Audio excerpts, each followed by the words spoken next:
Maria do Carmo, diretora do Departamento de Atenção Especializada da Secretaria de Atenção à Saúde do Ministério da Saúde. O Departamento de Atenção Especializada está de braços abertos, esperando nossos colegas, nossos companheiros para atuação no SUS, né? A maioria da equipe da SAS e o Departamento de Atenção Especializada não é diferente. Tem profissionais compromissados, engajados, que pensam na rede como estrutura dura, toda a rede, né? Porque atrás de uma rede de urgência, atrás de uma rede cegonha, tem uma rede, a RAS, a rede de atenção à saúde como um todo. Então, nós estamos aqui na formulação, na luta cotidiana para a implementação dessas redes e de cada subprojeto, de cada ação, né, de cada resultado dessas redes, e estamos aguardando vocês ansiosamente para trabalhar conosco, para ficarem apaixonados por isso, como nós somos, e tentar aperfeiçoar o nosso SUS da forma que a gente vem batalhando por ele desde a reforma sanitária. Venham, sejam muito bem-vindos, nós estamos lhes esperando.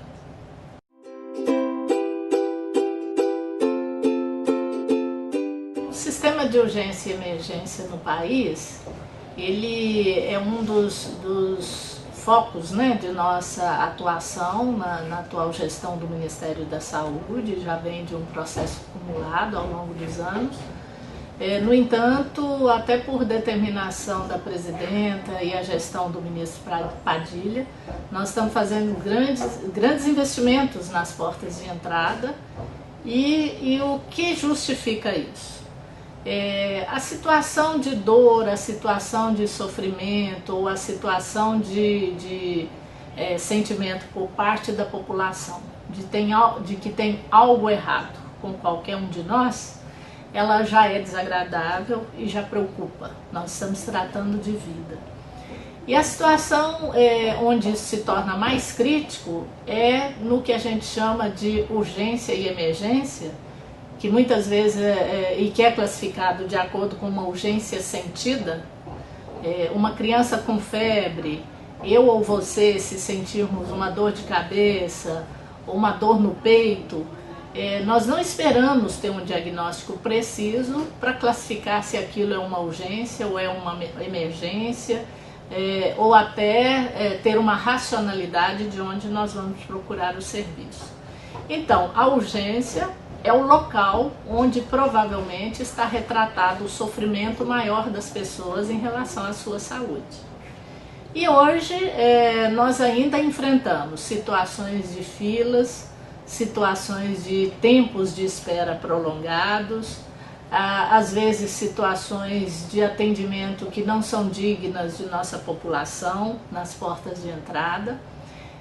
Nesse sentido, a nossa ação atual, em que nós estamos fazendo grandes investimentos, é para reverter esse quadro, para que cada vez mais a população possa ter, em tempo adequado, no local adequado e com a maior resolutividade, o seu atendimento de urgência e emergência.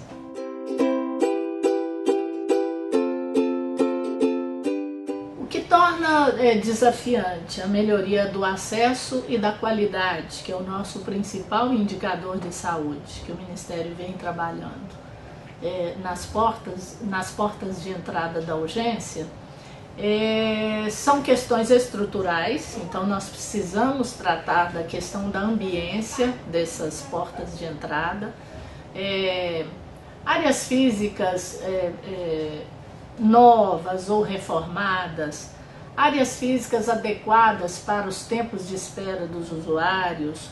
Hoje nós temos a tecnologia que é a classificação de risco, onde os profissionais de saúde avaliam a prioridade de atendimento de acordo com a situação clínica e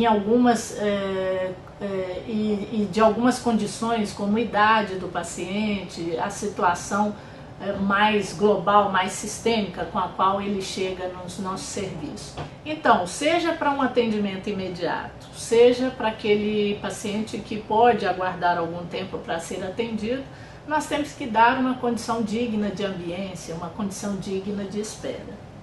E também para aqueles pacientes que, quando nós temos o estrangulamento do que nós chamamos de leito de retaguarda, que é feito o atendimento, feita a estabilização daquele paciente, se ele demanda um leito hospitalar ou um bloco cirúrgico para ser operado, algumas vezes ele passa horas, e infelizmente em algumas situações ele passa dias num pronto-socorro, numa porta de entrada aguardando esse leito. Então, enquanto nós não conseguimos reduzir cada vez mais esse tempo de permanência do paciente na porta de entrada, nós precisamos dar condições dignas para ele ter um local adequado onde ele possa ficar acomodado, uma maca com as condições dignas que ela precisa, ou uma cama, ou uma cadeira reclinável, alimentação de boa qualidade, não ter frio nessas unidades. Então são cobertores, são travesseiros. Eu estou falando de pequenos detalhes que tratam da dignidade da atenção a essas pessoas, né? Isso são as condições de ambiência. Outro desafio é a questão da equipe, né? O provimento de profissionais capacitados tanto eticamente quanto tecnicamente para um bom cuidado a esse paciente, né? Eu insisto que é um paciente em situação de sofrimento, portanto ele precisa ser bem acolhido, ele precisa ser bem atendido e rapidamente, e resolvidas as questões de ambiência, a qualidade do atendimento é o que mais importa a esse paciente. Então essa qualidade ela demanda quantidade de pessoas, ela demanda capacitação das pessoas, ela demanda exames, né, o que a gente chama tecnicamente de apoio diagnóstico de forma ágil, e também o destino desse doente, desse paciente, seja indo para casa, seja indo para outra unidade, seja indo até para uma enfermaria, um leito daquele próprio hospital. E aí, equipe, um desafio. Outro desafio, exatamente a quantidade, a suficiência de serviços de retaguarda para essas portas de urgência. Então, os leitos de retaguarda são outra linha de investimento na qual a gente está se concentrando, não só naquele hospital onde o paciente foi atendido, mas também providenciando a abertura ou a qualificação de leitos em outras unidades hospitalares que possam ser retaguarda daquela primeira onde o paciente foi atendido. Agora, a gente tem um desenho completo dessa rede, porque a rede de urgência ela nem começa nem termina no hospital. Então nós temos uma normativa maior que trata da rede de urgência e emergência, que é a portaria 1600 de 2011, que estabelece os pontos de atenção da rede, que começam desde uma abordagem pré-hospitalar com o SAMU, por exemplo, até passando pelas UPAs, passando pelas portas de entrada dos hospitais, os leitos de retaguarda, as equipes de atenção domiciliar e de uma forma, vamos dizer, que nós inclusive defendemos resguardada a gravidade, a situação clínica do paciente. Nós defendemos inclusive que o primeiro ponto de atenção desse paciente seja as unidades básicas de saúde, né? Dependendo da complexidade do caso, que inclusive as unidades básicas estejam estruturadas e com capacitação das equipes para atender o que a gente chama de caso agudo. Uma mãe com uma criança febril, raramente ela tem necessidade, a princípio, de ir para uma porta de entrada hospitalar. Então, se ela tem um bom acolhimento, se ela tem condições de estrutura e de equipe nas unidades básicas de saúde para ser atendida, na maioria das vezes, esses casos agudos de menor complexidade, eles são resolvidos na unidade básica. Então não precisa enfrentar a fila da UPA, não precisa ir para uma porta de entrada hospitalar. Um desenho completo dessa rede, do ponto de vista estrutural, do ponto de vista de recursos humanos, do ponto de vista da governança, né, dessas redes, é o que a gente tem trabalhado em Brasília, junto às secretarias de Estado, secretarias municipais, grupos condutores dos estados, dos municípios nas regiões, para que cada vez mais a gente atenda com qualidade e na quantidade necessária os usuários que precisam da atenção em urgência e emergência.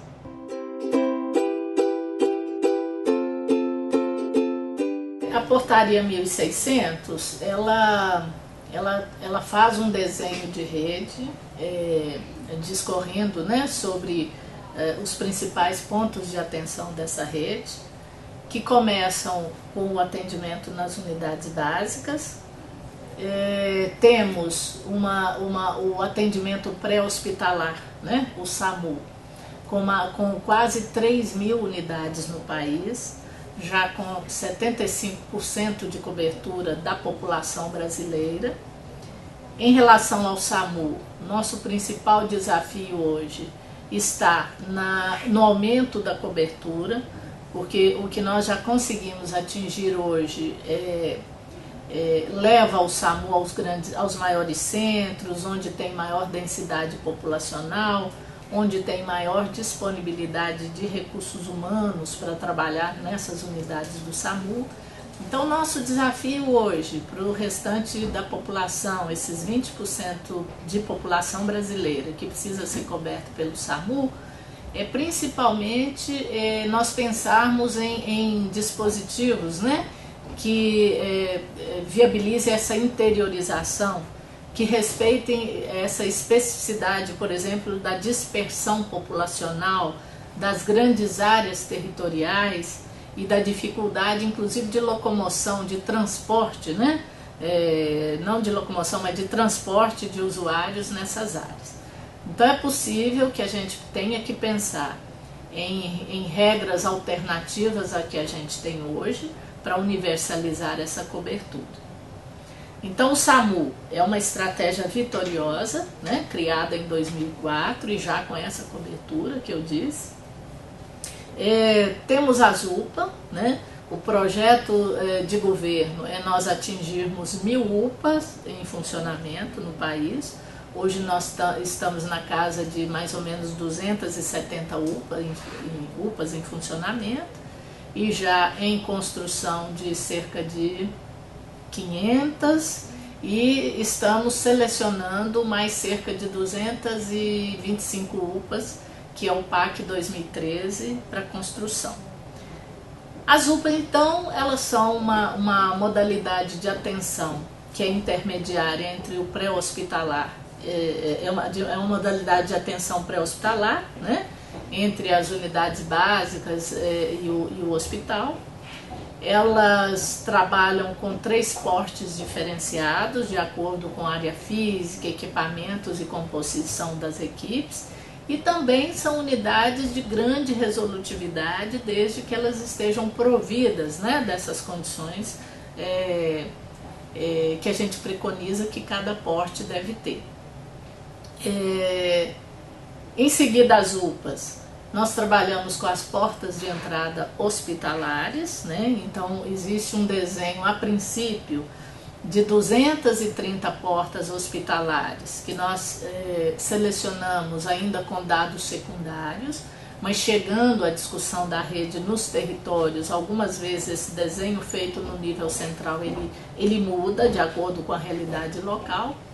Então essas 231 portas, de acordo também com a complexidade delas, elas são, conforme o nome diz, a entrada do usuário para o ambiente hospitalar, caso ele necessite de uma internação ou não necessite, porque muitas vezes ele tem a solução do seu caso no pronto atendimento, no pronto-socorro.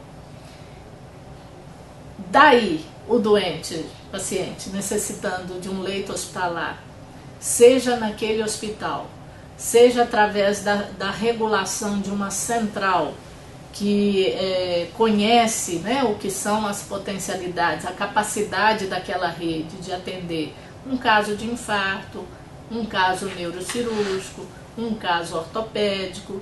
Então, após estabilizado esse paciente, a porta de entrada, seja a UPA, seja a porta de entrada hospitalar, solicita uma vaga de internação e essa central media o fluxo de pacientes entre essas unidades. Um dispositivo que nós temos trabalhado com eles é a atenção domiciliar. Então, são equipes multidisciplinares que trabalham tanto na prevenção da internação. Essas equipes elas podem fazer a busca ativa de pacientes nessas portas de entrada, seja nas UPAs, seja nos pronto-atendimento, pronto-socorro hospitalar. E se aquele caso clínico e as condições de cuidado que o paciente precisa em casa, se essa equipe avalia que esse doente tem condição de receber esse cuidado em casa, evita inclusive a internação. E uma outra via de entrada na atenção domiciliar pode ser inclusive através da atenção básica, quando um paciente agrava no seu domicílio e esse cuidado foge, né, da capacidade de atendimento de uma equipe de saúde da família. Pode ser capacidade técnica ou capacidade em termos de intensidade de cuidado. Que se esse paciente precisa de visita 2 vezes por dia ou no fim de semana, a equipe de saúde da família ela não trabalha com essa intensidade de cuidado. A atenção domiciliar trabalha. A terceira porta de entrada é através da alta hospitalar. Então, trabalhando tanto com a situação de demanda reprimida de leitos que nós temos, quanto com uma situação de melhorar a qualidade de vida dos pacientes, a saída do paciente do hospital o mais precocemente possível é o que a gente preconiza com a atuação da atenção domiciliar. Então essas equipes, elas podem fazer busca ativa nos hospitais ou ser acionadas por profissionais dos hospitais para acolher pacientes que elas tenham condição de dar uma continuidade do cuidado em casa. Compõe essa rede os leitos de retaguarda, né, que são leitos clínicos, leitos cirúrgicos, leitos de UTI, que através de incentivos financeiros para qualificar ou para abertura de novos leitos, nós estamos ampliando essa oferta de leitos no país. E trabalhamos com o que nós chamamos de linhas de cuidado, que é a oferta de um cuidado integral aos usuários, desde a atenção básica até a reabilitação, se necessário, e 3 linhas de cuidado sobre as quais nós nos debruçamos mais nos 2 últimos anos, são a linha de cuidado do paciente com doença coronariana, que é o infarto agudo do miocárdio, pacientes com os acidentes vasculares cerebrais e pacientes do trauma. Cada linha de cuidado dessas tem as suas normativas, suas formas de organização e que nossas equipes, né, de apoiadores junto a estados e municípios, primeiro de um ponto de vista normativo através dos planos de ação, segundo através das habilitações dos leitos, das unidades para esse tipo de cuidado, e terceiro através de uma discussão cotidiana nos territórios para viabilizar o funcionamento dessas linhas de cuidado, né, dessas estruturas e equipes que compõem essas linhas de cuidado, protocolos, para que o atendimento nessas 3 frentes seja o mais qualificado possível.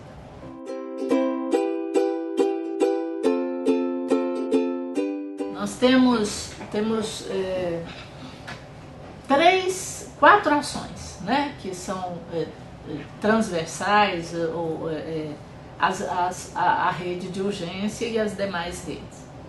A primeira delas, uma potente, né, política ou estratégia de educação permanente que qualifique as equipes para trabalhar na urgência, na rede cegonha,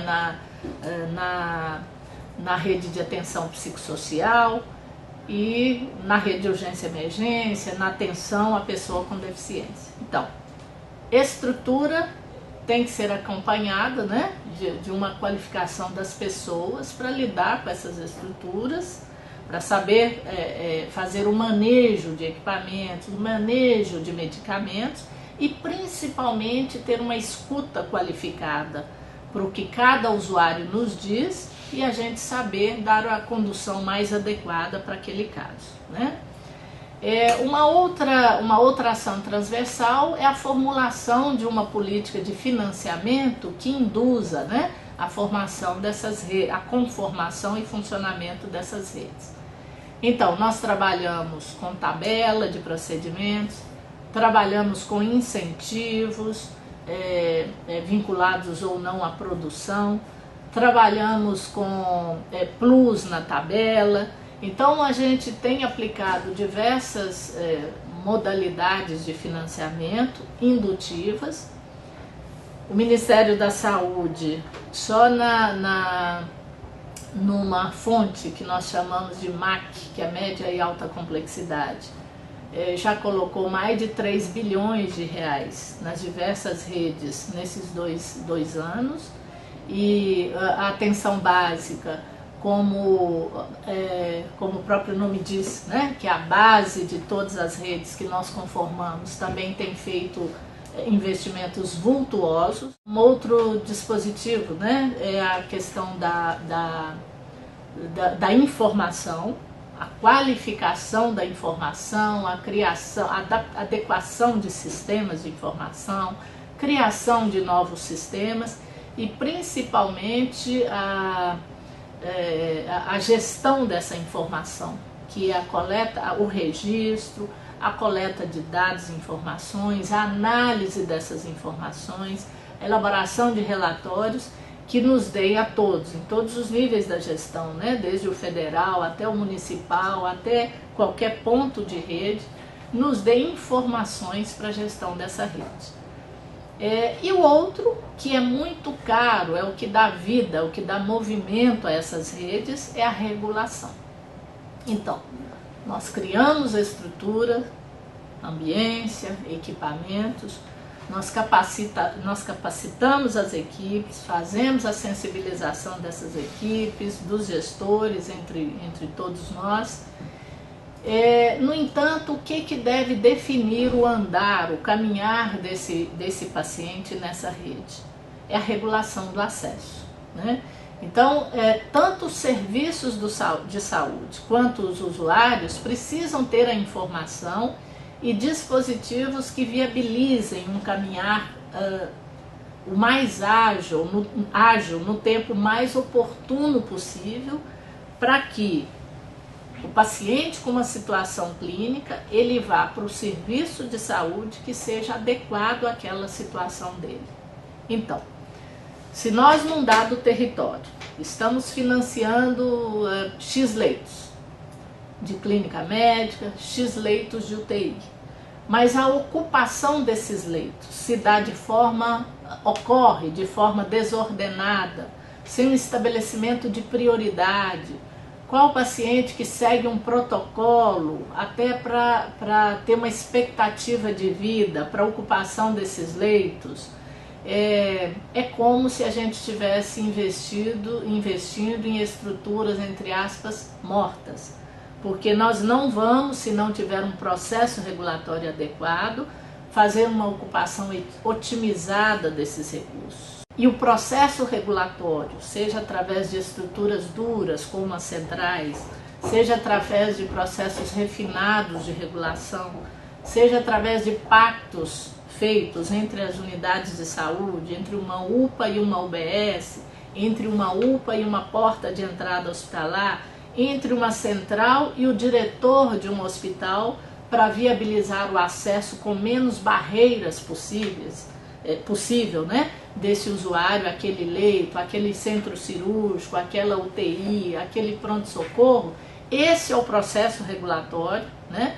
O DERAC cuida dessas ações de regulação na formulação da política pactuada com o CONAS e o CONASEMS, financia centrais. Esse financiamento ele precisa ser aperfeiçoado, ele financia tanto estruturas, quanto o custeio, quanto a formação de recursos humanos para a regulação, mas esse é um dispositivo caro, né?